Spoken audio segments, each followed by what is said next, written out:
இதனால் விசேஷமாய் போதுகர் தாஸ் பொது சார்ல்ஸ் இருப்பது குறித்து மிகுந்த மகிழ்ச்சி. இருவரையும் நிகழ்ச்சிக்குள்ளாய் நான் வரவேற்றுக் கொள்கிறேன். அருமையான பாடத்தை நாம் படிக்க இருக்கிறோம். பாஸ்டர் தாஸ் துவக்கி வைங்க. கர்த்தருடைய புண்ணிய நாமத்திற்கு மகிமை உண்டாகட்டும். 2024 ஆண்டின் 3ஆம் காலாண்டிலே நாம் எல்லாரும் தேவ கிருபையினாலே மார்க்குவின் சுவிசேஷத்தை படித்து கொண்டு இருக்கின்றோம். அதில் நாம் இன்றைக்கு படிக்க போகிற பாடம் 10வது பாடம், கடைசி நாட்கள் என்று தலைப்பு கொடுக்கப்பட்டிருக்கிறது. மனப்பாட வசனம் மார்க்கு சுவிசேஷம் 13ஆம் அதிகாரம் 26 மற்றும் 27வது வசனங்கள். அப்பொழுது மனுஷகுமாரன் மிகுந்த வல்லமையோடும் மகிமையோடும் மேகங்களின் மேல் வருகிறதை காண்பார்கள். அப்பொழுது அவர் தம்முடைய தூதரை அனுப்பி தாம் தெரிந்து கொண்டவர்களை பூமியின் கடைமுனை முதற்கொண்டு வானத்தின் கடைமுனை மட்டுமுள்ள 4 திசைகளிலும் இருந்து கூட்டிச் சேர்ப்பார் என்பதே. சார்ல்ஸ், இந்த பாடத்துக்கான ஒரு அறிமுகம். இந்த பாடத்தின் அறிமுகத்தில் நமக்கு 2 சாப்டரை கொடுத்துருக்குறாங்க. அதில் 12ஆம் அதிகாரத்தில் நாம் என்ன பார்க்க போகிறோம் என்றால், ஒரு ஏழை விதவை அவள் போட்ட காணிக்கையை கிறிஸ்து கவனிக்கிறார். கவனித்து மற்றவர்கள் போட்ட காணிக்கையோடு ஒப்பிட்டு பேசுகிறார். அவளுடைய மேன்மையை நம்ம பாடத்தில் படிக்க போகிறோம். அதற்கு அடுத்து 13ஆம் அதிகாரத்தை தான் நம்ம ரொம்ப விரிவாக பார்க்க போகிறோம் இந்த மார்க்குவின் புத்தகத்தில். ஏன் அப்படின்னா, இந்த சாப்டரில் நிறைவாக கிறிஸ்து தம்முடைய ஊழியத்தை முடித்துவிட்டு கடைசியாக அவருடைய, அதாவது சாலமோன் கட்டின ஆலயத்திற்கும் சீஷர்களுடைய எதிர்பார்ப்புக்கு என்ன காரியமாக முடிய போகிறது என்பதை அவர்களுக்கு கற்றுக் கொடுக்குறாரு. இதில் பேரலாக நம்ம 2 சாப்டர் படிக்க போகிறோம். ஒன்று மத்தேயு 24ஆம் அதிகாரம், லூக்கா 21ஆம் அதிகாரம். ஏன்னா இந்த மார்க்கு 13ஆம் அதிகாரத்திற்கு இந்த 2 அதிகாரங்களும் பேரலாக இருக்கிறது. இதில் கிறிஸ்து என்ன பண்ணுறாருன்னா, அவருடைய சீஷர்களுடைய மனதை ஆயத்தப்படுத்துகிறார். எதற்கு அப்படின்னா, ஒரு எதிர்காலத்தை அவர்களுக்கு காண்பித்து, நீங்கள் பார்க்கிற இவைகள் எல்லாம் ஒரு கல்லின் மேல் ஒன்று இராதபடிக்கு இடிபட்டு போகும் ஒரு நாள் வரப்போகிறது. அதுக்கு முன்னாடி நீங்கள் என்ன பண்ணணும் அப்படின்னா, செய்ய வேண்டிய ஊழியத்தை செய்ய வேண்டும். அதே போல் மனுஷகுமாரரும் வந்த நோக்கத்தை நிறைவேற்றி விட்டு அவர் மரித்து பாடுகளை எல்லாம் முடித்து உயிரோட எழும்புவார் என்பதை திருஷ்டாந்தரப்படுத்துகிறது தான் இந்த பாடத்தில் நம்ம விரிவாக படிக்க போகிறோம். பாடம் 10 முதல் கேள்வி பாஸ்டர் தாஸ் உங்களுக்கு எருசலேம் ஆலயம் பற்றியும் அங்கே போடப்பட்ட காணிக்கைகள் பற்றியும் இங்கே பாடம் என்ன சொல்லிக் கொடுக்கிறது? மார்க்கு 12ஆம் அதிகாரத்தில் கடைசி 4 வசனங்களை நாம் பார்க்கிறோம். ஆண்டவர் இயேசு கிறிஸ்துவும் அவருடைய சீஷர்களும் அந்த எருசலேம் தேவாலயத்தில் காணிக்கை பட்டிக்கு பக்கத்தில் உட்கார்ந்துருக்கிறாங்க. அந்த ஆலயம் பிரம்மாண்டமான ஆலயம். அந்த ஆலயத்தை யார் புதுப்பிக்கிறார்? சாலமோன் கட்டின ஆலயம் பாபிலோன் நேபுகாத்நேச்சார் மூலமாக அது அழிக்கப்பட்டது. அதுக்கப்புறம் சிறுபாபில் கட்டினார். அதுக்கப்புறம் அதை ஏரோது என்ன செய்தார்? புதுப்பித்தார். பிரம்மாண்டமான ஆலயம், ஆயிரக்கணக்கான டன்கள் எடை கொண்ட கற்களால் அந்த ஆலயம் கட்டப்பட்டது. அந்த ஆலயத்தை யார் புதுப்பித்தது அப்படின்னா, மகா ஏரோது, ஹெராட் த கிரேட் என்ன செய்கிறாரு? கிபி 20 இருந்து சுமார் 46 ஆண்டுகளாக இந்த ஆலயத்தை அவர் கட்டுகிறார். நமது யோவான் 2ஆம் அதிகாரம் 20ஆம் வசனத்தில் படிக்கிறோம். அப்பொழுது யூதர்கள் இந்த ஆலயத்தை கட்ட 46 வருஷம் சென்றதே. யார் அப்படி செஞ்சதுன்னா, கட்டினதுன்னா மகா ஏரோது அதை கட்டினார். அவ்வளோ பிரம்மாண்டமான ஆலயம். அந்த ரொம்ப நாள் ஆட்சி செய்யணும்னு சொல்லி 40 வருஷமா ஆரம்பிச்சு இழுத்து செஞ்சிருக்காரு போல. உண்மைதான். 40 ஆண்டுகளுக்கு மேலாக அந்த 46 வருஷம் படித்தோம்ல, அந்த ஆலயத்தை கட்டினான். உண்மையிலே சொல்லப்போனால் அவன் ஒரு மிகப்பெரிய கட்டடக் கலைஞன், மகா ஏரோது. ஆகவே அந்த ஆலயத்தில் தான் என்ன பண்ணாங்கன்னா, அந்த காலத்தில் இருந்த ஐஸ்வர்யவான்கள் எல்லாம் நிறைய மூட்டையாக தங்களுடைய சொத்திலிருந்து இருக்கக்கூடிய நிறைய பகுதிகளை தங்கிட்ட இருக்கிறதுலேருந்து நிறைய கொண்டாந்து என்ன செஞ்சாங்க? கொண்டு வந்தது காணிக்கை பட்டியலை எல்லாரும் கொட்டினார்கள் அந்த ஆலயத்தில் என்று நாம் பார்க்கிறோம். தொடர்ந்து நாம் பார்ப்போம். அப்படி காணிக்கையை கொடுக்கும் பொழுது ஏழை விதவையின் காணிக்கை ஏன் இயேசுவை ஆழமாக பாதித்தது, ஈர்த்தது என்று சொல்லலாம். அல்லது அவளை ஒரு உதாரணமாக மற்றவர்களுக்கு காண்பிக்க இயேசு முற்பட்டார் என்று நாம் சொல்லலாம். ஏன் அப்படின்னா, இவள் ஒரு ஏழை. முதலாவதாக இவளுக்கு என்று வருமானமோ பெரிய அளவில் சொல்லிக்கிறதுக்கு இல்லை. இவளுக்குன்னு குடும்பம் இருந்தது. ஆனால் அன்றைக்கின்னு இவகிட்ட இருந்த எல்லா பணத்தையும் விசுவாசத்தோடு ஆண்டுடைய சமூகத்தில் காணிக்க என்ன பண்ணிடுறா? போட்டுடுறா. இதை யார் கவனிக்கிறா அப்படின்னா, ரட்சகராகிய இயேசு கிறிஸ்து. ஏன் அப்படின்னா, மற்றவர்களும் வந்தாங்க, அவங்களும் காணிக்கை கொடுத்தாங்கன்னா இவளை விட நிறையவே கொடுத்தாங்க. ஆனால் அவங்க தங்களுடைய பரிபூரணத்திலிருந்து கொடுத்தாங்க. ஆனால் இவளோ தன்னுடைய இயலாமையிலிருந்து அதை கொடுத்தாள் என்று பார்க்கிறோம். அப்போ ஆண்டவர் சாக்ரிஃபைஸ் அளந்து பார்க்குறார்.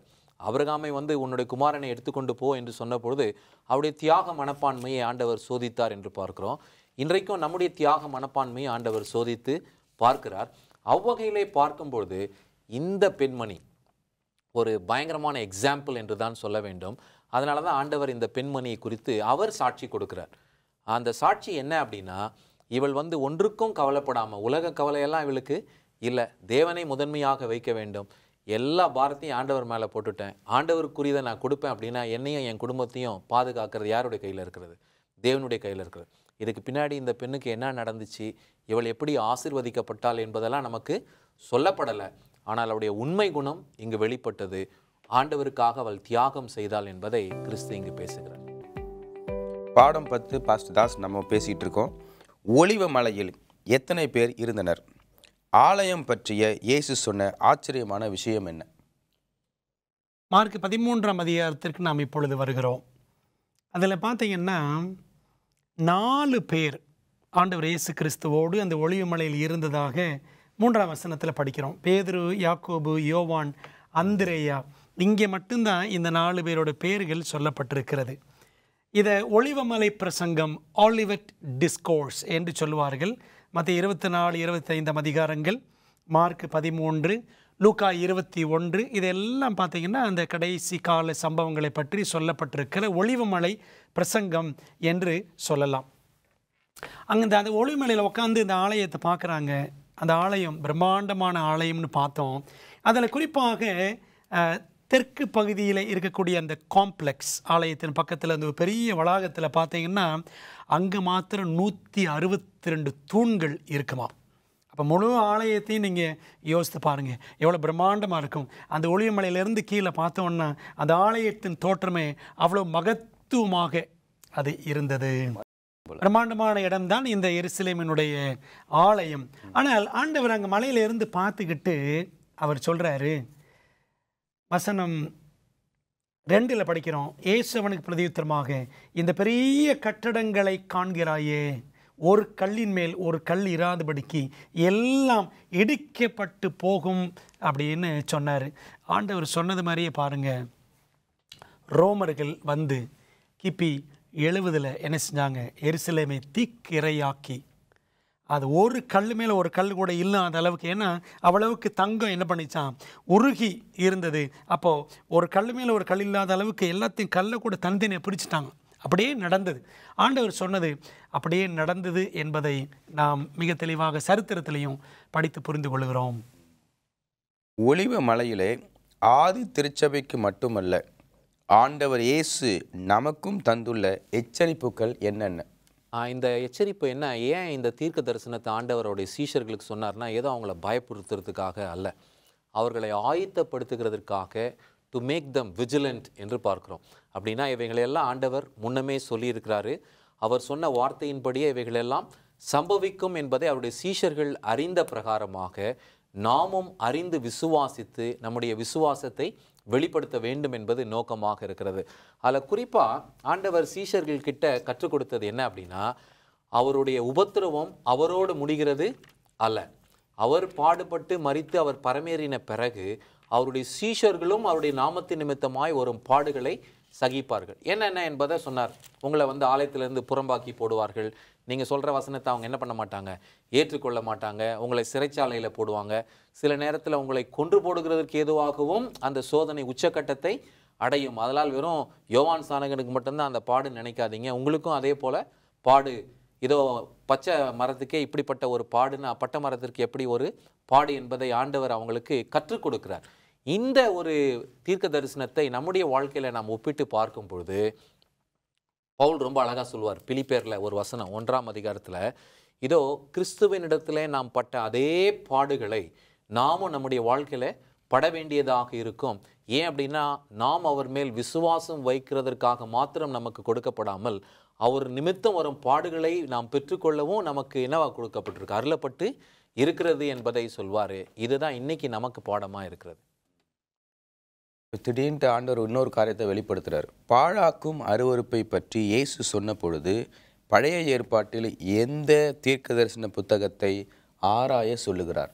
இந்த மத்தேயு 24ஆம் அதிகாரம், மார்க் 13ஆம் அதிகாரம், லூக்கா 21 இதெல்லாம் ஆரம்பத்தில் நான் பார்த்தோம் அல்லவா? கடைசி கால சம்பவங்களை பற்றி அல்லது ஆண்டவர் இயேசு கிறிஸ்துவின் வருகையின் அடையாளங்கள் பற்றி பேசக்கூடிய அதிகாரங்கள் இந்த அதிகாரங்கள். அதில் குறிப்பாக மத்தேயு 24 எடுத்துட்டோன்னா சுமார் 20 அடையாளங்களை ஆண்டவர் இயேசு கிறிஸ்து பேசியிருப்பார். அதே மார்க் 13லையும் நம்ம அதை பார்க்குறோம். அதில் ஒன்று தான் பாழாக்குகிற அருவருப்பு. மத்தேயு 24:15 இருக்குது. மார்க் 13:14 வாசிக்கிறோம். மேலும் பாழாக்குகிற அருவருப்பை குறித்து தானியேல் தீர்க்கதரிசி சொல்லியிருக்கிறானே. இந்த பாழாக்கும் அருவருப்பு, அபாமினேஷன் ஆஃப் டெசலேஷன், இதை பற்றி தானியேல் தான் தன்னுடைய தீர்க்க தரிசன புத்தகத்தில் பேசியிருக்கிறார். தானியேல் 9:27, 11:31, 12:11, 8:13 பால் கடிப்பை உண்டாக்கும் பாதகம் என்றெல்லாம் பேசியிருக்கிறார். இதை சுருக்கமாக சொன்னோம் அப்படின்னா இது விலாவாரியான ஒரு வேத பாடம். சுருக்கமாக சொன்னோம் அப்படின்னா, அஞ்ஞான ரோம் என்ன பண்ணுச்சு? ஆண்டவர் இயேசு கிறிஸ்து மரித்து உயிரோடு எழுந்து பரலோகத்து போனதுக்கப்புறம் கிட்டத்தட்ட ஒரு 40 வருஷம் கழித்து ரோம சேனைகள் வந்து என்ன செய்தார்கள்? தங்கள் கொடியை நாட்டி எருசலேமை வளைந்து கொண்டு எருசலேமை தீக்கிரையாக்கினார்கள். அப்போது அஞ்ஞான ரோம் என்ன பண்ணுச்சு? அந்த அருவருப்பு, அந்த அஞ்ஞான அருவருப்பு உள்ள வந்து எருசலேமை பாழாக்கியது அப்படின்னு பார்க்குறோமே. அந்த அஞ்ஞான ரோம் போல எதிர்காலத்தில் போப்பு ரோமும் என்ன செய்யும்? அருவருப்பான காரியங்களை ஆண்டோடைய சத்தியத்துக்கு எதிராக செயல்படுத்தும் என்பதை ஆண்டவர் மிக தத்ரூபமான தீர்க்க தரிசனமாக அங்கே மத்தேயு, மார்க் போன்ற சுவிசேஷங்களில் அழகாக சொல்லியிருக்கிறாரு. அதனால் இந்த தீர்க்க தரிசன புத்தகத்தை நன்றாக ஆராய வேண்டும். இந்த பாழாக்கும் அருவருப்பு என்னன்றதை இன்றைக்கு இருக்கிற அட்வென்டிஸ்ட் பிள்ளைகளாகிய கர்த்தருடைய பிள்ளைகளாகி நாம் மிக தெளிவாக ஆராய்ந்து, பாழாக்கும் அருவருப்பு இனி வரப்போகிற ஞாயிறு ஆசிரிப்பையும் குறிக்கக்கூடிய ஒன்று. ஆகவே நம்ம இந்த பாழாக்கும் அருவருப்பை என்னமோ நமக்கு புரியாது அப்படின்னு விட்டுறக்கூடாது. இதை படித்து புரிந்து கொள்ள வேண்டியது மிகவும் அவசியம். தானியேல் சுட்டிக்காட்டும் மேசியா யார்? வரப்போகிற பிரபு யார்? மேசியா என்றால் தி அனாயிண்டட் ஒன் என்று ஆங்கிலத்தில் நாம் பார்க்கிறோம். அதுதான் அதனுடைய அர்த்தம். இங்கே தானியேல் 9ஆம் அதிகாரம் 26வது வசனத்தில் சொல்லப்பட்டது யாரை குறித்து அப்படின்னா, இரட்சகராகிய இயேசு கிறிஸ்து. ஏன் அப்படின்னா இது வந்து 70 வீக் ப்ராஃபஸியோடைய ஒரு தொடர்ச்சி தான். 2300 ராப்பகலில் ஆண்டவர் 70 வாரங்களை யாருக்கு குறிக்கிறாரு? இஸ்ரவேல் ஜனங்களுக்கு குறிக்கிறாரு. அதிலையும் குறிப்பாக கிறிஸ்து நிறைவேற்ற போகிற பணியை அந்த கடைசி ஒரு வாரம் என்று அவர் குறிக்கிறார். அதாவது 3.5 வருஷம் அவருடைய மரணத்துக்கு பிற்பாடு 3.5, அதுக்கு முன்னாடி அவருடைய ஞானஸ்தானத்திலிருந்து 3.5 வருஷம் என்று பார்க்கிறோம். அவர் உடன்படிக்கையை உறுதி செய்வார். இது மிக முக்கியமான பகுதி. என்னன்னா, அவர் அபிஷேகம் பண்ணப்பட்டவராக இருக்கிறபடினால் ஏதோ உடன்படிக்கையை முறிக்கிறதற்காக அவர் வரவில்லை என்பதை இங்கே தானியேல் உறுதி செய்கிறார். அதே போல கிறிஸ்துவும் அதை வந்து நிறைவேற்றார். ஆனால் இந்த தீர்க்க தரிசனத்தில் மாற்று சபையார் என்ன தப்பு பண்ணுறாங்கன்னா, மேசியாவுக்கு பொருந்தக்கூடிய ஒரு இதை வந்து யாருக்கு சொல்கிறாங்க அப்படின்னா, இந்த தீர்க்க தரிசனம் வந்து ஆன்டியாகஸ் எபிஃபனஸ் நிறைவேற்றிட்டான். ஆனால் இதை வந்து பாஸ்ட் ஏற்கனவே விளக்கி சொன்னார். பாழாக்கும் அருவருப்போடு வந்து இறங்குகிறவன் தான் யார்? நம்ம வந்து ஏற்கனவே ப்ராஃபஸிலாம் படிச்சிருக்கோம். இது வந்து அஞ்ஞான போப்பு மார்க்கத்தையும் குறிக்கும் என்பதை நாம் பார்க்கிறோம். அதனுடைய உச்சக்கட்டம் என்ன அப்படின்னா தொழுகை தான். தொழுகை பற்றிய ஒரு சர்ச்சையாக தான் இருக்க போகுது. ஏன் அப்படின்னா இது எல்லாம் ஆலயம் சம்பந்தப்பட்டது. ஆனால் இங்கே ஆண்டவர் சொல்லிட்டாரு, இந்த ஆலயம் என்ன ஆகிடும்? இடிபட்டு போகும். ஆனால் ஆவிக்குரிய சரீரமாகிய கிறிஸ்துவின் சபையில் பாழாக்கும் அருவருப்பை கொண்டு வந்த அவன் வைப்பான் என்று கடைசியாய் நிறைவேற போகிற அந்த ஞாயிறு ஆசரிப்பு என்கின்ற காரியம் மாத்திரமல்ல, வாங்கவும் விற்கவும் கூடாத செய்து எல்லா பரிசுத்தவான்களையும் கொலை செய்கிறதற்கு ஏதுவான கட்டளை பிறப்பிக்கப்படும் அந்த காலம், அந்தி கிறிஸ்துவின் காலம் 666 என்கின்ற அப்படிப்பட்ட ஒரு தீர்க்க தரிசனத்தினுடைய நிறைவேறுதலை தான் இந்த கடைசி பகுதி நமக்கு கற்றுக் கொடுக்கிறது. இயேசு சொன்ன மிகுந்த உபத்திரவம் முடிந்து விட்டதா? இனிமேல் தான் வருமா? இயேசு சொன்ன மிகுந்த உபத்திரவம் எங்கே இருக்குது? மார்க் 13:19 நீங்கள் கவனித்து பாருங்கள். ஏனெனில் தேவன் உலகத்தை சிருஷ்டித்தது முதல் இதுவரைக்கும் சம்பவித்திராததும் இனிமேலும் சம்பவியாததுமான உபத்திரவம் அந்நாட்களில் உண்டாயிருக்கும்னு படிக்கிறோம். இதை மத்தேயுல 24:21 பார்த்தீங்கன்னா, ஏனெனில் உலகம் உண்டானது முதல் இதுவரைக்கும் சம்பவித்திராததும் இனிமேலும் சம்பவியாததுமான மிகுந்த உபத்திரவம் அப்பொழுது உண்டாயிருக்கும் அப்படின்னு படிக்கிறோம். இந்த மிகுந்த உபத்திரவம் இனிமே தான் வருமா அப்படின்னா ஏற்கனவே முடிஞ்சிருச்சு. இது எதை குறிக்கிறது என்றால், தானியேல் 7ஆம் அதிகாரம் 8ஆம் அதிகாரம் படிக்கும் பொழுது அங்கே சின்ன கொம்பை பற்றி படிக்கிறோம். இந்த சின்ன கொம்பு காலங்கள் அரைக்காலம் அல்லது 42 மாதங்கள் 1260 நாட்கள் அல்லது 3.5 வருஷம் அது ஆட்சி புரிந்ததுன்னு சொல்லி நம்ம தானியேல் வெளிப்படுத்தலில் படிக்கிறோம். இந்த 1260 ஆண்டுகள் கிபி 538 கிபி 1798 வரைக்கும் போப்பு மார்க்கம் ஆட்சி செய்தது. அந்த காலகட்டத்தில் என்ன சொல்லுவாங்கன்னா இருண்ட காலம்னு சொல்லுவாங்க, டார்க் ஏஜஸ் அல்லது மிடில் ஏஜஸ், மத்திய காலங்கள், மிடீவல் பீரியட். ரோமன் கத்தோலிக்க திருச்சபை கொடூரமாக ஆட்சி புரிந்த ஒரு காலகட்டம். அந்த காலகட்டத்தில் போப்பு மார்க்கம் என்ன செய்தது அப்படின்னா 10 to 15 கோடி கிறிஸ்தவர்களை கொடூரமாக கொன்றளித்தது. பைபிளை பின்பற்றின கூட்டத்தாரை, பாரம்பரியங்களை, கத்தோலிக்கத்தை பின்பற்றாத, மரியாளை பின்பற்றாத, போப்பு மார்க்கத்தை பின்பற்றாத கூட்டத்தெல்லாம் என்ன செஞ்சாங்க? கொன்று அழித்தார்கள். இதைத்தான் ஆண்டவர் மிகுந்த உபத்திரவம் என்று சொன்னார். இந்த மிகுந்த உபத்திரவத்தை தான் ஆண்டவர் என்ன செஞ்சிருக்கிறார்? மத்தேயு, மார்க்கில் எல்லாம் நமக்கு தெளிவாக சுட்டி காண்பித்திருக்கிறார் என்று நாம் பார்க்கிறோம். தொடர்ந்து பேசுவோம். உபத்திரவம் பற்றிய காரியத்தில் இயேசு கொடுத்த நம்பிக்கை என்ன, எச்சரிக்கையும் என்ன? பொதுவாகவே நம்ம இந்த உபத்திரவம்னு பேசும்போது மத்திய 24 எடுத்து பேசுவோம், அல்லது லூக்கா 21 எடுத்து பேசுவோம். ஆனால் இங்கே மார்க் 13ஆம் அதிகாரத்தில் குறிப்பாக 21 அப்படியே கீழே வரைக்கும் அவர் பேசுகிறார். இதில் ஆண்டவர் நமக்கு கொடுக்குற ஆலோசனை என்ன அப்படின்னா, சீஷர்களுக்கு கொடுத்த அதே ஆலோசனை தான். தவறான உபதேசத்தை கொண்டு வந்து கள்ள தீர்க்கதரிசிகள் எழும்பி அநேக ஜனங்களை என்ன பண்ணுவாங்க? வஞ்சிக்கிறதற்கு ஏதுவாக அவர்கள் முற்படுவார்கள். அவருடைய வஞ்சனையிலே நீங்களும் நானும் அகப்படக்கூடாது என்பது கிறிஸ்துவின் மூல உபதேசமாக இருக்கிறது. அதே நேரத்தில் இதோ நாங்கள் தான் கிறிஸ்து என்று சொல்லி கிறிஸ்துவை அடையாளப்படுத்துகிறது போல சில செயல்களை சாத்தானும் அவனுடைய தூதர்களும் செய்வார்கள். அதையும் நாம் நம்ப வேண்டாம்.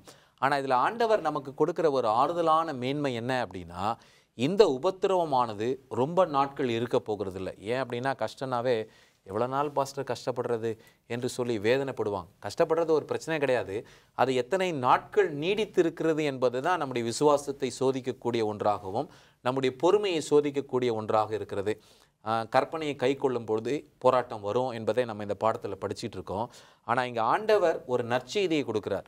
அது என்ன அப்படின்னா, இந்த மார்க் 13:20 சொல்லும்பொழுது, கர்த்தர் அந்த நாட்களை குறைக்காவிட்டால் ஒருவனாகிலும் தப்பி போவது இல்லை அப்படின்னா, பரிசுத்தவான்கள் நிமித்தமாக ஆண்டவர் இந்த நாட்களை குறைத்து போடுகிறார்.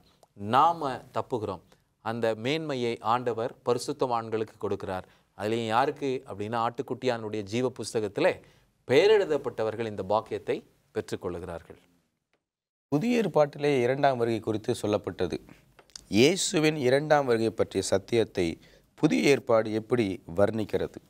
புதிய ஏற்பாட்டில் 2ஆம் வருகை மிகவும் முக்கியமான ஒரு உபதேசம், மூல உபதேசம். புதிய ஏற்பாடு எப்படி காட்டுறது பைபிள் 2ஆம் வருகையை அப்படின்னா, அவர் எப்படி போனாரோ அப்படியே வருவார். சரீரத்தோடு போனார், அவர் சரீரத்தோடு வருவார்னு அப்போஸ்தலர் 1ஆம் அதிகாரம் 10-11 வசனங்களில் வாசிக்கிறோம். மட்டுமல்ல, அவர் வர்றது அந்த வருகையை எல்லாரும் காண்பார்கள், கண்கள் யாவும் அவரை காணும் என்று வெளிப்படுத்தல் 1:9 நம்ம வாசிக்கிறோம். அவர் வருகிற சத்தத்தை எல்லாரும் கேட்பார்கள் அப்படின்னு நம்ம யோவான் 5:28-29, இன்னும் தேவ காலத்தோடும் ஆரவாரத்தோடும் வருவார் என்று 1 தெசலோனிக்கேயர் 4ஆம் அதிகாரம் 15-16 போன்ற வசனங்களில் நம்ம வாசிக்கிறோம். 1 கொரிந்தியர் 15ஆம் அதிகாரம் 51-52 படித்தோம்னா, கடைசி எக்காலம் துணிக்கும், பிரேத குழிகளில் உள்ள அனைவரும் அவருடைய சத்தத்தை கேட்பார்கள் அப்படிலாம் வாசிக்கிறோம். அப்போ ஆண்டவருடைய வருகை எல்லாரும் பார்ப்பாங்க, எல்லாரும் கேட்பாங்க. அவர் எப்படி சரீரத்தோடு போனார் அப்படியே வருவார். அது மட்டுமல்ல, மகிமையோடு வருவார். எப்படிப்பட்ட மகிமைன்னா, லூக்கா 9ஆம் அதிகாரம் 26ஆம் வசனம் படித்தால், பிதாவின் மகிமையோடும் குமாரன் தம்முடைய மகிமையோடும் தூதர்களின் மகிமையோடும் வருவார். நம்ம இன்றைக்கி பார்த்த மனப்பாட வசனம் அதுதான். மார்க் 13:26-27 மிகுந்த வல்லமையோடும் மகிமையோடும் வருவார். அப்போ ஒரு ஸ்ப்ளெண்டர், அவருடைய வருகையில் பார்த்தீங்கன்னா ஒரு பிரம்மாண்டம், ஒரு மகிமை, பிரகாசம் இருக்கும் அப்படின்னு நம்ம படிக்கிறோம். ஏன் அப்படின்னா, இன்றைக்கி அநேகர் ரகசிய வருகை, இயேசு கிறிஸ்து திருட மாதிரி வருவார், யாருக்குமே கேட்காது, உபத்திரவ காலத்துக்கு முன்னாடியே சபை ஆண்டவர் பரலோகத்துக்கு எடுத்துக்குவார் என்றெல்லாம் தப்பாக போதிக்கிறார்கள். ஆனால் பைபிள் தெளிவாக என்ன சொல்லுதுன்னா, ஆண்டோட 2ஆம் வருகை எல்லாரும் காண்பார்கள். அவருடைய 2ஆம் வருகையில் கிறிஸ்துவுக்குள் மரித்தவர்கள் முதலாவது எழுந்திருப்பார்கள் என்ற ஒரு அற்புதமான காரியங்களை பைபிள் நமக்கு அழகாக ஒரு மகிமையான வருகையாக இந்த உலகத்தில் நடக்க போகிற கடைசி ஒரு மகிமையான காரியம் ஆண்டோட வருகைதான் என்று நமக்கு திட்டவட்டமாக புதிய ஏற்பாடு போதிக்கிறது அப்படின்னு நம்ம பார்க்குறோம். பாடத்தை நிறைவு செய்கிறோம். பாஸ்டர் சார்ல்ஸ், உங்களுக்கான கேள்வி. இந்த சந்ததி, அந்த நாள், அந்த நாழிகை, இயேசு இப்படியெல்லாம் சொன்னதற்கு என்ன அர்த்தம்? இந்த சந்ததி என்று சொல்லி ஆண்டவர் இங்கே இந்த மார்க் 13ஆம் அதிகாரத்தில் பேசி கொண்டு வரும்பொழுது எருசலேமின் அழிவை குறித்து முதலாவது பேசுகிறார். அப்போது இதில் வந்து டுவல் காரியம் அடங்கி இருக்கிறது, அதாவது இரட்டை அர்த்தமுள்ள தீர்க்க தரிசனம். அப்பொழுது ஆண்டவர் சொன்ன அந்த அழிவையும் அது வெளிப்படுத்துகிறது. அதாவது 70 AD தேவனுடைய ஆலயம் இடிக்கப்பட்டது. பாஸ்டர் அதை ரொம்ப அழகாக எக்ஸ்பிளைன் பண்ணாங்க. அந்த ஒரு குறிப்பிட்ட காலத்தில் கிறிஸ்துவர்கள் ஒருவர் கூட என்ன பண்ணலை, அழிந்து போகவில்லை. ஏன் அப்படின்னா தேவனுடைய எச்சரிப்பின் சத்தத்தை கேட்டு அவர்கள் எல்லாம் என்ன பண்ணாங்க, தப்பி ஓடினார்கள். அவர்களை குறித்து தான் இங்கே ஆண்டவர் சொல்லும் பொழுது 30வது வசனத்தில் சொல்கிறார், இவைகள் எல்லாம் சம்பவிக்கும் முன்னே இந்த சந்ததி ஒளிந்து போகாது என்று மெய்யாகவே உங்களுக்கு நான் சொல்லுகிறேன். ஆனால் பிற்பாடு கிறிஸ்துவனுடைய வருகை, அதாவது 2ஆம் வருகையை பார்க்க போகிற சந்ததியை குறித்து 32வது வசனத்தில் சொல்கிறாரு, அந்த நாளையும் அந்த நாளிகையும் பிதா ஒருவரை தவிர வேறொருவரும் அறியார். இன்றைக்கே நீங்கள் பார்த்தீங்கன்னா நம்முடைய வாட்ஸ்அப் குரூப், மற்ற மெசஞ்சர், இதெல்லாம் பார்த்தீங்கன்னா நம்ம அட்வென்டிஸ்ட் சர்ச்சில் இருக்கிறவங்களே இந்த தேதியில் இந்த வருஷத்தில் ஆண்டவர் வரப்போகிறாருன்னு போட்டு ரொம்ப பிரபலமாக தங்களை ஆக்கி கொண்டு இருக்கிறார்கள். ஆண்டவர் ரொம்ப அழகாக சொல்லிட்டாரு, அவருடைய வருகையை குறித்து யாருக்கு மட்டும்தான் தெரியும் அப்படின்னா பிதாவாகிய தேவனை குறித்து மட்டும்தான். இது வந்து ஒரு ரகசியமாகவே இருக்கிறது. இதை அறிந்து கொள்ள சீஷர்கள் முற்பட்டார்கள். பிதாவாகிய தேவன் தம்முடைய ஆதீனத்திலே வைத்திருக்கும் காலங்கள் உங்களுக்கு ஏற்றது அல்லது உங்களை புரிஞ்சு கொள்ள முடியாது, அதை விட்டுருங்க, நீங்கள் செய்ய வேண்டிய பணியை மட்டும் செய்யுங்க என்று ஆண்டவர் சொன்னதை நாம் பார்க்கிறோம். அதே போல் இன்றைக்கு ஆண்டவர் வரும் நாளிலே அவர் வருவார். நாம் செய்ய வேண்டிய பணியை நாம் செய்து பரிசுத்தத்திலே நிலைத்திருப்போம். அருமையான இந்த பாடத்தை நிகழ்ச்சியின் சார்பாக கலந்து கொண்டு நடத்தி கொடுத்ததுக்காக உங்கள் இருவருக்கும் எனது நன்றியை தெரிவித்துக் கொள்கிறேன். கிறிஸ்துவுக்குள் பிரியமானவர்களே, ஆண்டவர் நிச்சயமாய் வருவார். ஆயத்தமாவும், மற்றவர்களையும் ஆயத்தப்படுத்துவோம். நன்றி, வணக்கம்.